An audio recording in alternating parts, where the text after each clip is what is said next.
Coaching जा रही 10वीं की छात्रा को अगवा करके उसका गैंगरेप किया गया। उसके बाद से उसको पुल से 30 फीट नीचे फेंक दिया गया, जिसमें उसकी रीढ़ की हड्डी और दोनों पैर टूट गए। हेलो, आदाब, नमस्ते, सत श्री अकाल गाइस। स्वागत आप सभी का हमारे YouTube channel the crime zone में। ग्वालियर के डबरा में ये जो खबर आई है 29 जनवरी को, बेहद ही चौंका देने वाली घटना है। एक 10वीं क्लास की बच्ची होती है, ट्यूशन के लिए सुबह सुबह अपने घर से निकलती है और रास्ते में उसको अगवा कर लिया जाता है, उसके साथ दुष्कर्म किया जाता है, उसको मारा पीटा भी जाता है, उसके जो शरीर के विभिन्न अंग होते हैं उन सब के अंदर चोट पहुंचाई जाती है।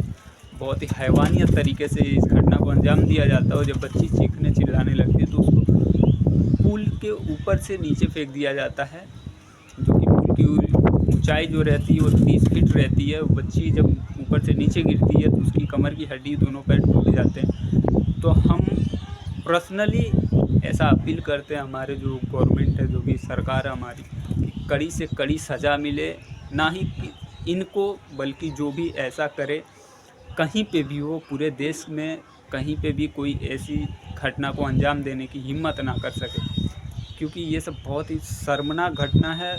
घटना यहाँ होती है, बदनामी पूरे दुनिया में होती है।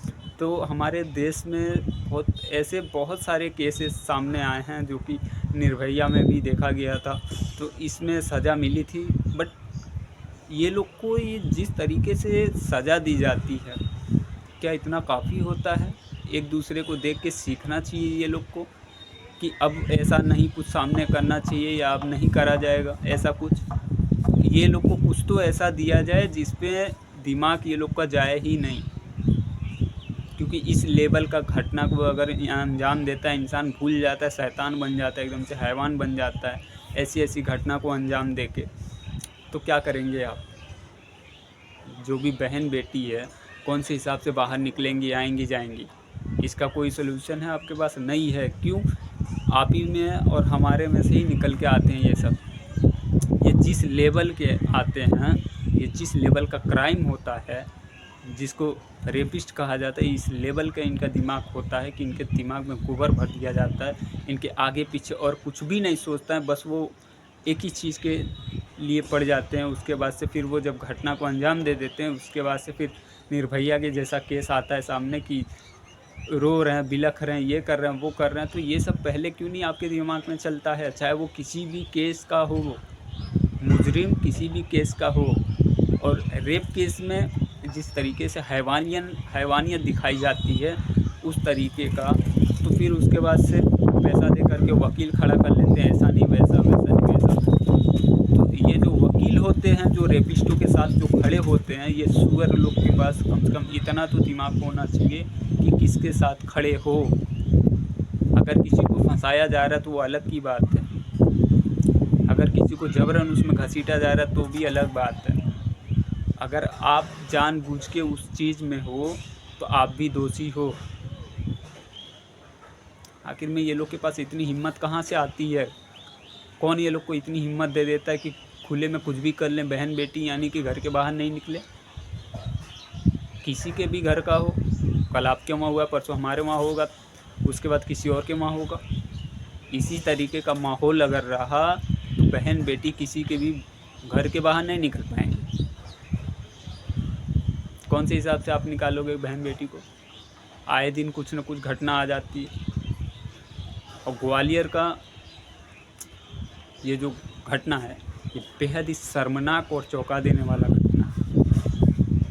आप एक दिमाग लगा के सोचो कि जो 10 क्लास में पढ़ती है, 10वीं की छात्रा जो होती है, क्या एज होती है उसकी?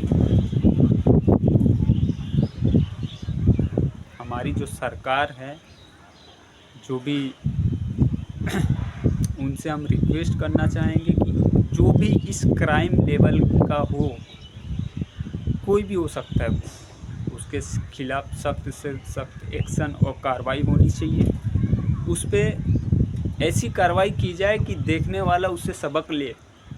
बहन बेटी बाहर निकलें तो वो सुरक्षित महसूस करें।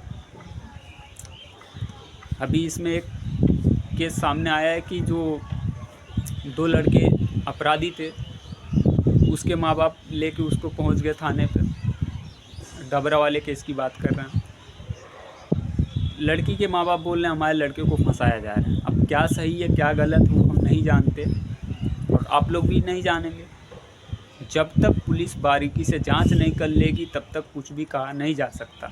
बट अगर उस बच्ची के साथ में ऐसा कुछ अंजाम दिया गया है तो चाहे वो 2 हो, 4 हो, 10 हो, 20 हो, जितने भी हो, सबको कड़ी से कड़ी सज़ा मिलनी चाहिए। और इसके अंदर और जो भी इन्वॉल्व हो, चाहे वो किसी भी लेवल का हो, कोई भी हो, किसी भी कास्ट का हो, किसी भी जात का हो, मायने नहीं रखता है। अगर इस लेवल में जो भी इन्वॉल्व है सबको सज़ा मिलनी चाहिए। तो ये बहुत ज़रूरी है क्योंकि ऐसी सज़ा दी जाए कि सामने जो व्यक्ति है, जो लोग हैं, जो लड़के हैं, जो जनरेशन है, वो उनसे सीख ले। ऐसा होना चाहिए क्योंकि आजकल का जो माहौल है, सुबह की आप बात छोड़िए, शाम को लड़कियां बाहर निकलने से डरती हैं। बहुत सारे शहर ऐसे हैं, बहुत सारे गांव ऐसे, बहुत सारे कस्बे ऐसे हैं हमारे देश में। कांड यहाँ पे होता है, चीज़ें यहाँ पे उभरती हैं, बदनामी पूरी दुनिया में होती है। हम लोग का जिस हिसाब से इमेज बना हुआ है बाहर कंट्री में, चाहे वो किसी भी चीज़ को लेकर जिस हिसाब से नाम बना हुआ उसी हिसाब से फिर तो जो भी ग्वालियर के जो बड़े आला अधिकारी हैं, जो भी इसके अंदर जांच कर रहे हैं, जो भी इंक्वायरी में लगे हुए हैं, जितने भी पुलिस वाले हैं, हम सबसे एक ही चीज़ कहना चाहेंगे कि आप लोग सख्त से सख्त कार्रवाई करिए।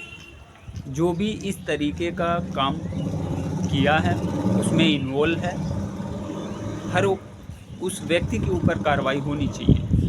और अगर कोई निर्दोष है तो उसको फंसाया नहीं जाना चाहिए क्योंकि 100 गुनाहगार और एक बेगुनाह को सज़ा देने पे वो 100 के बराबर होता है। तो हम उम्मीद करेंगे गाइस आप लोग को हमारी ये वीडियो, ये इन्फॉर्मेशन पसंद आएगी और आप लोग हमारा चैनल जो क्राइम जोन है इसको सपोर्ट करिए, लाइक शेयर सब्सक्राइब ज़रूर करिएगा और press the bell icon. Thank you so much, love you guys.